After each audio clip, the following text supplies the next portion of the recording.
Hi everybody, it's Mr. D and I want to welcome you to the very first lesson of S Cubed. This is a really important lesson because in this lesson we will introduce the game, and the game is called Forbidden Pattern.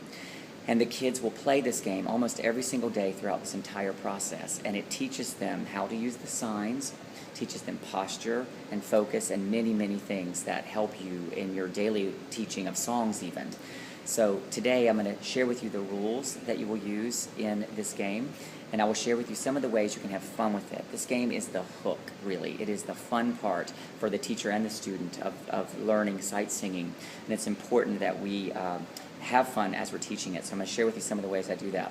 It's also reflective of a philosophy of teaching, really, when you're teaching something really difficult, to try to find ways to have fun as you teach it, to give them permission to make mistakes, and to make it a totally non-threatening atmosphere as they make those mistakes. For example, the signs. Some kids won't want to do them because they're worried about mistakes, and we have to encourage them that it's okay to make mistakes, that everyone must sing and everyone must sign at all times throughout the times that you play the game. So today's Forbidden Pattern will be Sol, Mi, Sol. I have written it up on the board. I will put a place for scoring, teacher, and student. I'll put T and S, and that will play to 3. And the students, if I win, then I will keep a master score sheet on the far right of my board, permanent all 9 weeks, for each grade level and each period that I teach. They like this because they can keep track of how they're doing against other classes. They want to win, and they want to beat me. So there's a lot of competition, but we have to be very careful how we use that competition as we're playing with them, of course, and set it up in a fun way. So today, you'll see me introduce, and they'll have to sing 3 things back, and finally I'll sing Sol, Mi, Sol, and I will go to the board and say, from now on, you cannot sing this pattern today. If everyone in the room remembers not to sing Sol, Mi, Sol, then you guys as a class will get a point. If just one person sings Sol, Mi, Sol or more, then I will get a point. So they, of course, want to get it right. So that is where the fun starts to kick in and they start to focus. And some of the kids, especially beginners, some get it and some don't. So you have to be kind of slow in your early days of playing the game so you can help them be successful.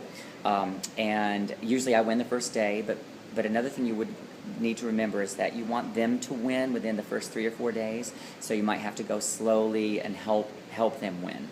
There are ways to do that. I'm sure we can all think of some. One thing I do is I'll go slower and slower so that they might remember to get Forbidden Pattern. I encourage them to look at it on the board. I do lots of things like that. And after they get good at it, you don't have to. You can be ruthless and play, for real. Now, one of the ways I have fun is when I get a point, I act like a child, and I run over and throw the point up and I make it really big, and then when they get a point, I'll put a little tiny point or something, and they enjoy that kind of childishness and that play. Another way that I have fun is I will sing, like today's Forbidden Pattern is Sol, Mi, Sol, so I might sing Sol, Mi, Fa, and they sing it back, Sol, Mi, Re, and I'll sing everything around Sol, Mi, Sol that I can sing really close to it, but I won't actually sing it. So the students can, they're fully attentive and waiting for me to do it, right? Another thing I do often is I will tell a story. I'll stop right as they think I'm about to sing the Forbidden Pattern, and I'll tell a story about my bird or my dog or something crazy, and they enjoy that. So these are some of the ways you can have fun with it. And today, when you get introduced to the game, think of the ways that work for you. And one other thing I want to say before I go today is that the kids in the room will want to warn others when you've sung it. They'll want to go shh or stop. And I try to, in a fun way, say, you're not allowed to do that. You have to just hope that everyone remembers not to do it. These are the things that will help the game go a little more smoothly, and you can keep control of your class, but have fun at the same time. And you'll see how it works for me in real life. And if you have questions, you can certainly message me. And if you subscribe to this YouTube channel, you'll see some of the times the videos will come up before my lessons get put up on the site. So have a great time with Forbidden Pattern. I hope the rules are clear today, and have a great day. Bye-bye.